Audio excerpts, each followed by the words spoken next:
Egyptians have turned their fury recently on Robert S. Ford, the former U.S. ambassador to Syria, now being considered as the next ambassador to Egypt, in light of unfounded rumors on a Canadian website about his past actions in Iraq. Not only do his chances of taking over from current Ambassador Anne Patterson seem in jeopardy, Washington is now in a position of having to struggle even harder to repair its reputation in the region. It is a very difficult task, Mohamed Elmenshawy, director at the Middle East Institute in Washington, told FoxNews.com. Given the level of anti-American sentiment from all Egyptian political players, Ford has serious challenges ahead of him. It will take serious initiatives by the U.S. to recover its reputation in Egypt in order to make the mission of the new ambassador easier. Earlier this week, State Department spokeswoman Jen Psaki told a roomful of reporters that we have determined that we do not have to make a determination on whether the U.S. government considered the recent Egyptian military uprising a coup,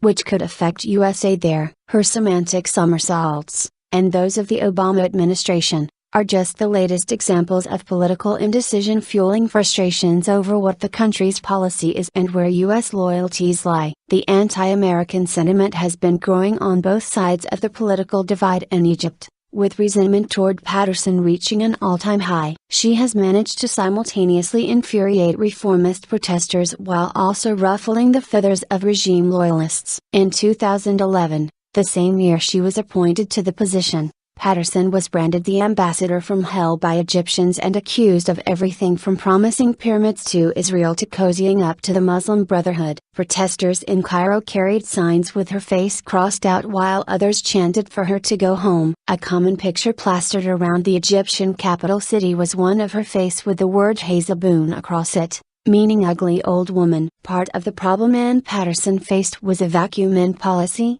Vali Nasser, the dean of the School of Advanced International Studies at Johns Hopkins University, told the New York Times, if she went and met with the Muslim Brotherhood, it was construed that she was pro-Brotherhood. If she met with the military, the Brotherhood thought she was giving a green light to a coup. Most recently, she has been tapped to become Assistant Secretary of State for Near Eastern Affairs, and the Obama administration began searching for her replacement. In Washington, whispers grew louder by the day that the president would tap Ford to fill the vacancy in Egypt. But soon after, news organizations reported that Ford was the likely successor. A Canadian website known mostly for concocting conspiracy theories, including some about the September 11th terrorist attacks in the U.S., claimed Ford ran death squads in Iraq when he was political counselor at the embassy there from 2004 to 2006. 48 hours later, the website gossip had spread to Twitter. Then, Egyptian newspapers started picking up the story. What followed was anger and accusations directed at both Ford and America itself. Trying to navigate the choppy political waters in Egypt hasn't been easy. The vitriol and violence continues to grow daily despite recent diplomatic visits from representatives of the United States,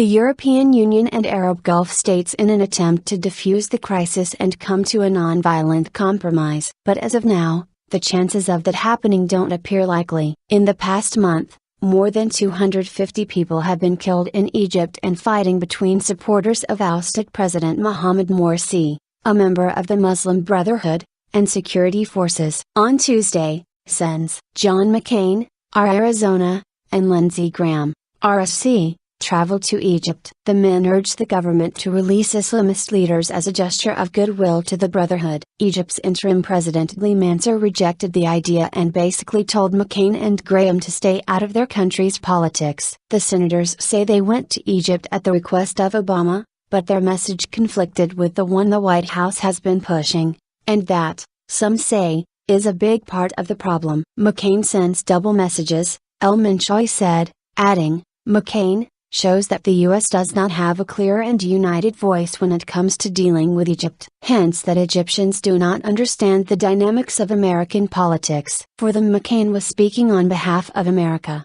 not on behalf of the Senate or even on behalf of himself. In a Washington Post op-ed published Friday, McCain and Graham urged Egypt's leaders to embrace democratic governance and release political prisoners, including Morsi supporters. It is essential for all people and parties in Egypt to look forward, to resolve their differences peacefully through an inclusive dialogue and to make the difficult compromises and painful sacrifices that are necessary to save their country, the senators wrote.